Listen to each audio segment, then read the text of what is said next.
So the cervix is the opening before the uterus, and it is in the vaginal cavity. The cervix is also functions as a passageway for sperm, and it also helps with containing infection into the vagina so it doesn't go past into the uterus. Okay, let me show you all some cervixes. Okay, so to me, a cervix looks like a pink mini donut that you buy at the grocery store. So we have a normal cervix. It should be pink, round, you know. Any abnormal cell growth is going to look like this. This should not be on here at all. But it gives you a little bit of a good understanding. But it doesn't allow anything past that area into the uterus, okay? So there's two types of cervical cancers. We have a pre-invasive and an invasive. The pre-invasive category is a cancer that ranges from minimal cervical dysplasia, which is just a fancy word for precancerous cells. It is called carcinoma in situ. Again, another fancy word, meaning there's full thickness of abnormal growth. So it's taken over the full layer of tissue in the cervix, okay? And it's come together in the original spot where it's formed, which means that it has not invaded any other tissue surrounding it. So the cancer is basically just contained into one area. And then we have the invasive category. And this one is where abnormal cell growth has penetrated other surrounding tissues in the pelvic cavity to other distant areas, and it goes via the lymphatic system. When it moves into other areas of the body via the lymphatic system, that's when it has metastasized. So it has moved into areas surrounding the pelvic cavity, which is not the cervix, so the uterus, the vaginal tissue, your fallopian tubes, your ovaries. So that's the kind that is hardest to treat. There's many risk factors for developing cervical cancer. So it's important to know these factors. They may be modifiable via lifestyle changes, okay? Some of them are not modifiable. You are predisposed genetically to developing, and you cannot change that, okay? The number one risk factor for developing cervical cancer is human papillomavirus, which is HPV. HPV is a sexually transmitted infection, okay? The HPV DNA has been found in roughly 90% of cervical cancer cases, okay? HPV is most commonly a sexually transmitted infection and be transmitted even if the partner is asymptomatic. So what does that mean? So they have no symptoms of a sexually transmitted infection. So tell me what you know about sexually transmitted infections. What can be some of your symptoms? Discharge that doesn't look normal. Mm-hmm. I know men don't normally show them. Okay. Itching. Good. So in this case, just like many other STIs, whoever's carrying it may have no symptoms at all. So you have no idea that you're carrying around HPV. Okay. In most cases, the body's immune system is able to clear out the infection or the virus by itself. But unfortunately, when you have it, it increases your chances of the virus just reoccurring and not being able to clear out. Okay. There are over 200 different strains of HPV. That's pretty scary to think about. There are certain strains that are considered high risk in the development of cervical cancer.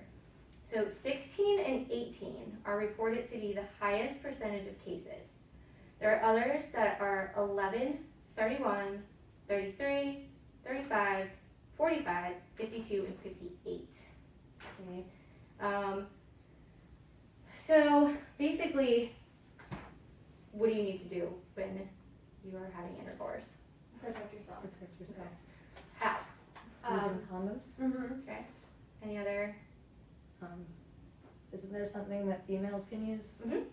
Yep. So Yeah. basically an internal condom. Oh, Okay. okay. You can use it rectally, you can use it orally, and you can use it vaginally. HPV, you can get HPV orally as well. So there are other STIs. Those include chlamydia, gonorrhea, syphilis, and human immunodeficiency virus. So HIV. You all know a little bit about HIV? All right. Other risk factors include early onset of sexual activity, having many sexual partners, having one partner who has been considered high risk. So smoking increases your risk. Tobacco products have been found in cervical mucus of women who smoke. Wow. Yeah, very scary. Having multiple pregnancies, having a family history, like I said, that is a non-modifiable way of being at high risk for developing cervical cancer. Okay. Having a weakened immune system. So again, HIV and AIDS, you're immunocompromised, you have a weakened immune system. Other autoimmune diseases, do you guys know of any other autoimmune diseases that weaken your system? My grandma has lupus. Okay, yeah, perfect. Good. A properly functioning immune system is important in the early stages of ridding the body of the virus or helping destroy cancer cells. Like I said, the body can normally get rid of most cases of HPV, but if you have a weakened immune system, it is not going to be cleared out of your body. So being culturally and or linguistically diverse. Do you guys know what that means? Culture, like different beliefs. Mm-hmm.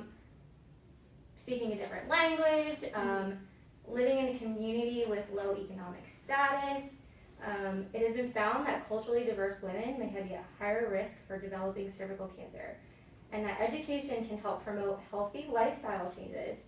Receiving appropriate screenings, which we'll talk about next, can reduce their chance of HPV. Okay, so having regular pap smears can significantly reduce your chance of letting HPV turn into cervical cancer. Okay, so learning about it is like the first step. Completely. Okay. Education is always the first step. In the U.S., cervical cancer incidence is 65% higher in Latino populations.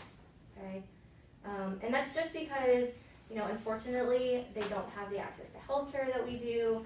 They may not understand that they need to have those exams. Maybe where they're originally from, they don't do those things. So, needing to educate those women way more than we normally would. Again, living in a community with a low economic status. So, research has suggested that those who live in regions with higher economic status are better equipped to adhere to screening guidelines. So, again, living in a community. Money-wise, just having money, being able to afford all that. Unfortunately, being able to afford health care, That is sad. being able to have access to health care, it's very sad. But this is why we have places like this, the Women's Health Clinic, where those women can come to and get the health care that they need Right. for a much lower cost. I feel like people don't talk about it much either. This is the first time I've taken a class like this. Yeah. I'm glad that you guys came today. I'm glad. I wish more people would start coming to it, so put it out there to your friends, okay? Let's talk about cervical cancer symptoms, okay? What do you guys think you would see? Alright, let's talk about cervical cancer symptoms. What are you going to see? Abnormal bleeding, so that is anything being bleeding between your menstrual cycles, so spotting or heavy, okay? Bleeding after intercourse, definitely don't want to have that. And then heavy menstrual cycles. I know that a lot of us have heavy menstrual cycles, but we are talking like excessive amounts of blood, uncontrollable, not being able to use a tampon or bleeding through or even bleeding through a pad. That is abnormal amounts of blood, okay? Abnormal discharge, persistent pelvic or back pain, fatigue, nausea, and weight loss. So those sound like symptoms that can be For anything. just general, right? Alright, so we are going to talk about cervical cancer prevention, screening, and diagnostics now. And the diagnostic procedures can be used as prevention and diagnosing as well as treatment. And we'll talk a little bit more about how that works, okay? So prevention, Gardasil, it's a vaccine. Have you guys heard about it or have you had it? Okay, good. So Gardasil is a 2 to 3 shot vaccine that protects against many high-risk strains of HPV. Alright, let's talk about screening. So a pap smear. This is when you go to see your OBGYN every so many years. We'll talk about the age groups and what your time frame is and when you're supposed to go. But they take the speculum and they open up and they can look inside your vagina, and they're looking at the tissue inside the vagina as well as the cervix to see if there's any abnormalities, okay? So ages 21 to 29. A pap smear needs to be every 3 years without HPV screening. So let's talk about why you wouldn't have an HPV screen in this age group. You would think because the highest risk for cervical cancer is the HPV, right? So why aren't we having HPV testing in this age group? Your body can normally fight off the HPV virus, right? So you go in and you're swabbing around every 3 years in this age group, you're most likely going to have a positive HPV test, okay? So again, your body can fight off, hopefully it can fight off these infections or viruses. Age 30 to 65, you're going to have a pap smear every 5 years with an HPV screen, okay? So we're having the HPV screen in this age group because this is a time where you're at the highest risk for actually having cervical cancer, okay? So we need to test every 5 years to make sure there's no abnormal cells within the cervix. After 65, you do not need to have a pap smear. If a pap smear shows any abnormal cells, a biopsy of those abnormal cells can be done. So basically they go in and they pull it off. It's called a colposcopy. That sounds awful. Does that affect pregnancy? It does not. So a colposcopy is a procedure done in the office. It's similar to a pap smear where they go in and they visualize the tissues surrounding the cervix, so it actually magnifies the tissue surrounding the cervix. And the difference is that the provider will take a small sample of tissue and apply a substance which turns the cancer cells white. So everything else around it should stay normal color, like pinkish, like a tissue.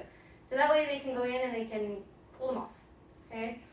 A colposcopy can be used as treatment as well. So if the cells have not metastasized, removing them pretty much takes the cancer off. Yeah. We can also do a cone biopsy. So if more tissue needs to be obtained than was thought originally, so they go in and they see a lot more than what they had originally thought they were going to see. This is done in the OR. So you'd have to go under general anesthesia to have this done. It could also be done in the office. It's called a LEEP procedure, L-E-E-P, and that uses electrical current to remove some of the cervix cells. Okay, that one has to affect getting pregnant. This does not affect fertility. Really? So, no. But you do need to avoid intercourse for a little bit of time afterwards, and it's because you have to avoid infection. So reinfection of that cervix because you have open nodules now, so you have open tissue. You don't want infection to get in there. Yeah. Cancer has different stages. And so it's staged depending on the advancement of it. Remember I talked about metastasizing to different areas? That is how they stage the cancer. Cancer is staged 1 through 4 depending on the severity, okay? Depending on the stage of the diagnosis, treatment options will be discussed with the provider. The doctor may recommend surgery to remove it. The structures surrounding it may or may not be affected depending on what type of surgery you have. The more advanced the cancer is, you'll then require chemotherapy or radiation therapy. And the radiation therapy and the chemotherapy can affect infertility. Okay, so let's talk about support groups. Let's talk about studies real quick. So there was a study conducted on cancer survivorship found that the quality of life was most negatively impacted for those who had poor coping mechanisms, little support systems, and patients who were younger, often related to the loss of infertility before being able to have children. It was also found that patients have had decreased ability to express their concerns related to the cancer over time. This study concluded that it is necessary to create more avenues for patients to share their stories to effectively cope with their diagnosis. Another study found that social support is associated with cancer screenings among minority women, and that patients who felt they had had people to go to seek refuge during those times. I have a list of support groups and sources with more information that you guys can go online and do your little bit more research on everything, and I will hand those out to you, okay?